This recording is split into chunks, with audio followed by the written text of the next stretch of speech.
I want to talk to you about a special aspect of menopause and treating women in menopause that I think matters a great deal. And it's that women vary individual to individual. There is no one dose fits all phenomenon, or even 10 for that matter. I mean, for example, the ovary puts out 4 different, very major and effective hormones, and 3 of them really reflect their presence or absence in terms of creating health, if they're present, or symptoms, if they're not. And as hormone levels decline, which all hormone levels do, there reaches a point where in 75% of the women in menopause, they start producing symptoms of their insufficiency. For example, if you have a hormone like estrogen that's declining to the point where there's not enough of it, you're going to start getting a major effect of that. And one of the most common ones is you start getting hot flashes. You start feeling these temperature differences during the day.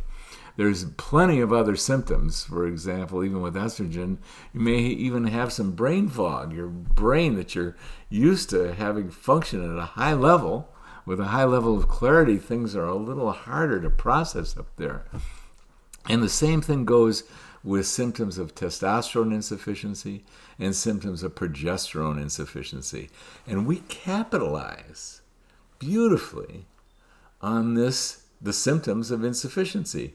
When we go to treat a woman, we start with a low dose of hormones, and we gradually increase those hormone levels of dosage, and along the way, we are alleviating symptoms of insufficiency. So, for example, if you have very significant hot flashes that even occur in the middle of the night, and we start treating you with low doses of estrogen, and we gradually increase that dose, there's going to come a moment, almost certainly, where you're going, wow, I'm not waking up in the middle of the night with a hot flash. I'm not soaking my pajamas. And not only that, I'm sleeping better. And that is the process that we call titration. And we like to do this as an individual with each individual woman. So that process will help determine what ultimate dosage is best for you. And I can tell you that there's a wide range of dosage no matter what hormone we're talking about. Because if you look at a young woman, there's a wide range of body types, there's a wide range of needs, there's a wide range woman to woman of sensitivity to anything that you take into your body. There's a balance issue. We're talking 3 major hormones here, and then we also include DHEA. But women vary as to their own internal balance between estrogen, progesterone, and testosterone. That's not an issue at all in menopause, because all we have to do is titrate them as individual items.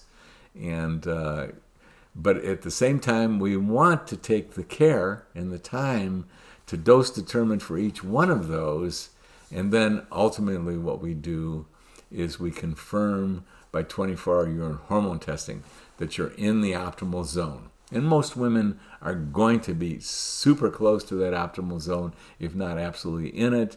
And we might do some dose tweaking after looking at the 24-hour urine hormone test. And that's how we do it. That's how we customize this for you. That's why we individualize this for you. And I really encourage you to become part of a process where that kind of care is taken, because we're talking long-term here, and we want to get what's right for your individual body. So, dose determination by titration, confirmation by testing. It's a beautiful process. And we know the parameters. Not only can we tell it from a symptom level, but there's so much beautiful medical research that tells us what's the dosage range that protects your bones in your vagina, for example. Or what's the dosage range that if you get too much, there's you can get breast glandular cell proliferation, which we do not want. We don't need youthful levels. We need optimal levels for the menopausal woman. So you're doing your part by alleviating symptoms and working to find your optimal dose.